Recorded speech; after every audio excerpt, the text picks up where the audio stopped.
Sono scattati ufficialmente i saldi invernali, sebbene nonostante le aspettative a Treviso un po' a rilento. È iniziata calma, speriamo meglio più tardi o nei prossimi giorni, perché il giovedì non è mai un giorno di afflusso di persone. 3 euro però.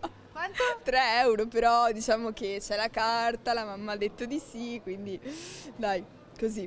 Per 3 euro cosa si prende in saldo? Uno slip rosa molto carino, devo dire. Non supero i 100.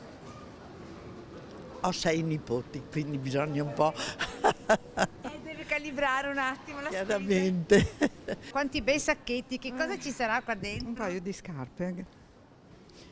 Comprate con lo sconto giusto oppure poteva fare meglio? Nì.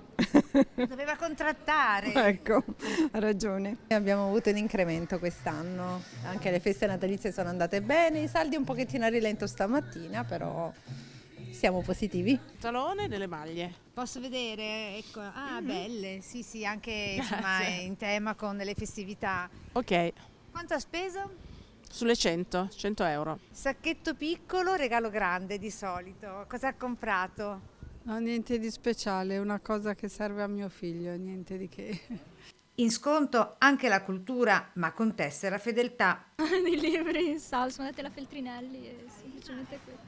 Quindi anche i libri hanno lo sconto da oggi. Sì, sì, ci sono comunque dei libri in sconto. Prevalentemente sono i DVD che sono scontati, però Si fa un regalo per se stessi o per gli altri? se stessi. Però anche per mia sorella abbiamo